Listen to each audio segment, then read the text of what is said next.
Doutora Socorro Martins, bom dia, bem-vinda ao Correio da Manhã.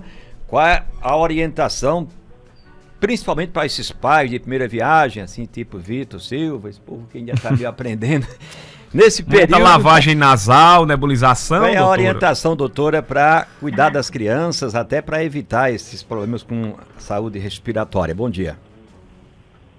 Bom dia, Carlos Souza, bom dia, Victor Silva e todos os ouvintes, né, que estão aí na escuta do programa Correio da Manhã. Olha só, todos os anos, né, nós temos nesse período, final de outono, começo do inverno, essa circulação, né, que a gente chama sazonalidade, esse pico de sazonalidade dos vírus respiratórios. São vários, né? Mas o mais frequente é o influenza, é o rinovírus e o VSR. O influenza e o VSR para as crianças, que é o foco aqui da nossa conversa, é o que realmente tem um maior acometimento. Em primeiro lugar, a gente nunca esquecer daquelas medidas não farmacológicas que a gente utilizou muito na época da Covid e que ela serve também para os outros vírus, principalmente nesse pico aí de festividades juninas, as aglomerações, para evitar estar levando criança pequena para ambientes fechados, ambientes com muitas pessoas, né?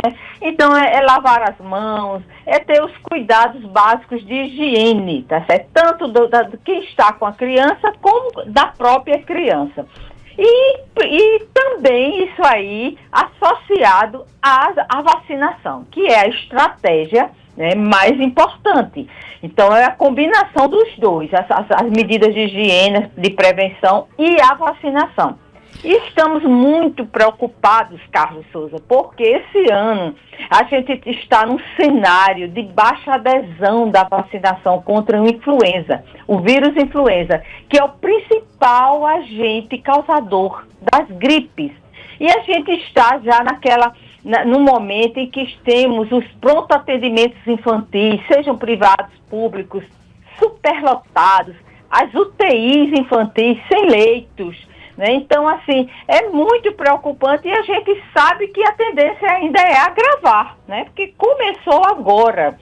Então, a gente pede que as famílias levem as crianças para se vacinarem o mais urgente possível, porque a gente sabe que para qualquer vacina são necessários, no mínimo, 14, 15 dias para o organismo produzir os anticorpos com níveis protetores, né, para a doença que se foi vacinado. Então a gente faz um apelo às famílias que levem essas crianças para se vacinar e aproveitem e vacinem todo o entorno da criança.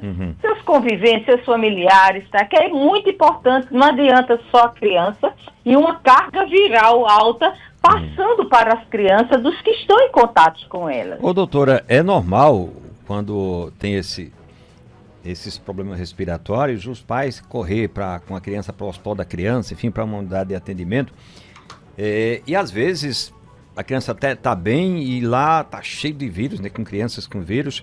Qual é a orientação de uma especialista nessa área?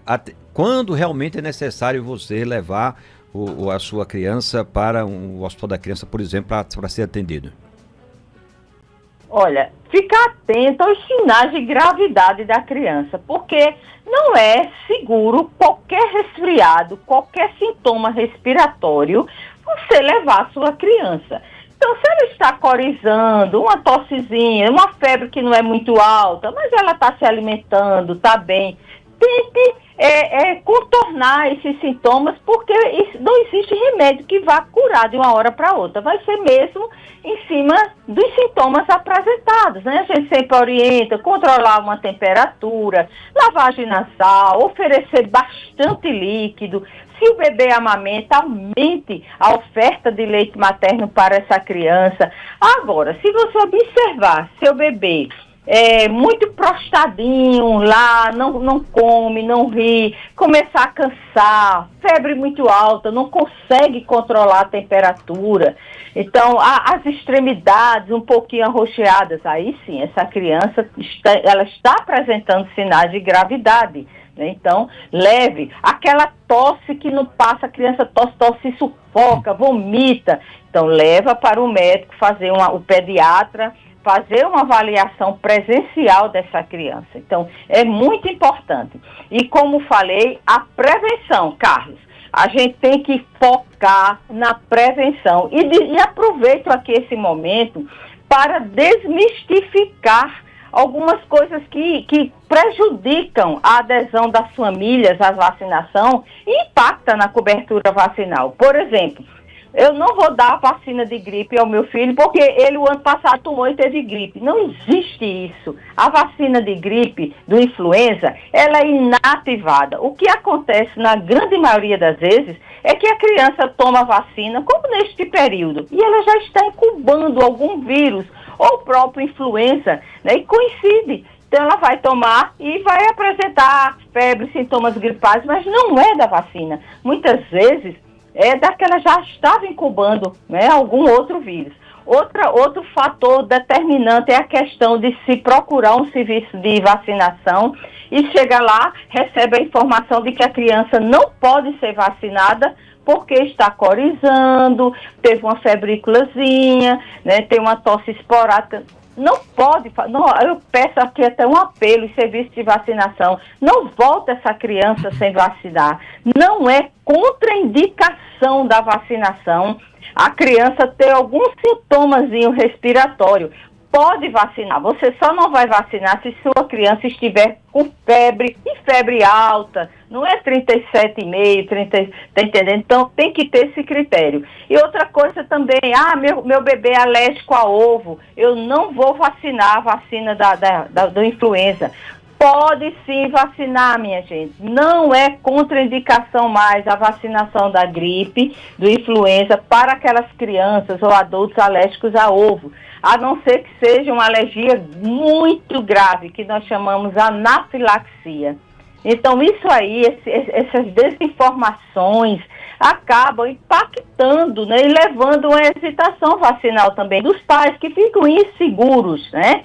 Então, eu deixo aqui esse espaço, nessas orientações.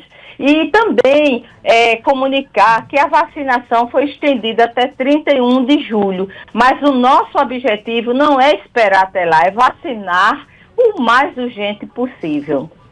Doutora Socorro, bom dia, Vitor falando. A Sociedade Paraibana de Pediatria também está acompanhando o avanço dos casos de Covid-19 em crianças. Nessa época, nós temos maior incidência também?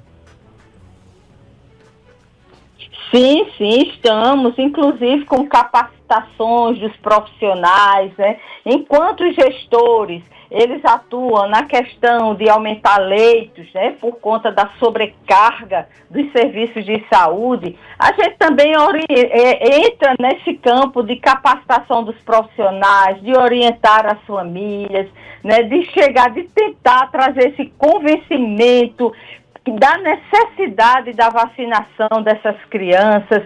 Essas crianças também, que a gente, além do influenza, a gente tem o VSR, que é o segundo causador no momento, né? Porque às vezes ele fica em primeiro lugar. Nesse momento, nessa semana epidemiológica, ele também está aí impactando na saúde das crianças, e os planos de saúde, por exemplo, a Unimed Campina Grande, ela disponibiliza para todas as crianças prematuras abaixo de 37 semanas e também aquelas que têm umas comorbidades que são elegíveis a serem contemplados com a vacinação, com a imunização, porque para o VSR é um imunizante, é um imunobiológico, o nirsevimab, o anticorpo monoclonal. E a gente observa que as famílias também não estão levando as crianças para receberem esse anticorpo monoclonal contra o vírus sincial respiratório.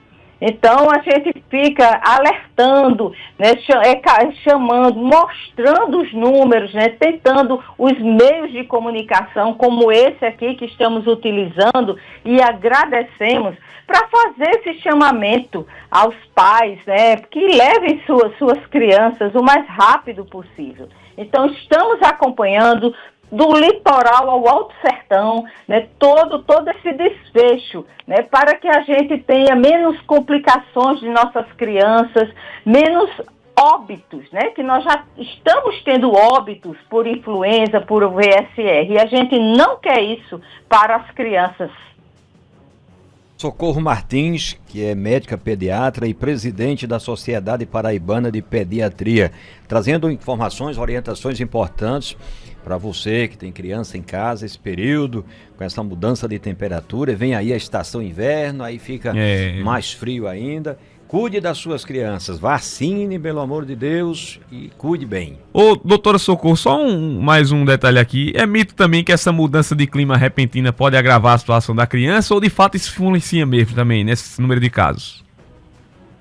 Olha, influencia porque há uma mudança súbita, né, do clima interferindo em toda a microbiota do trato respiratório da criança, né? O próprio frio, a gente sabe cientificamente que ela imobiliza os movimentos ciliares do trato respiratório, né? Então, realmente contribui. E uma outra, foi bom você tocar nisso, Vitor. Olha, os pais chegam com esse discurso: olha, doutora, eu agasalhei bem direitinho meu bebê, bem quentinho, e fui lá no Parque do Povo à noite, dar uma olhadinha.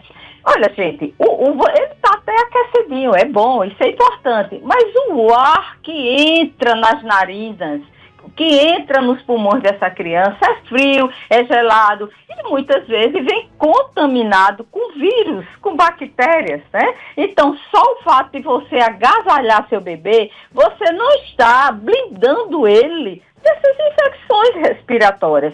Então, lugar de bebê é em casa, tá? E se for dar um passeiozinho, é como eu falei, não pode ser em áreas fechadas, em ambientes arejados, à tardezinha, tarde, ou pela manhã, mas não você à noite estar ali no Parque do Povo com criança. Isso aí não é um comportamento seguro para seu filho.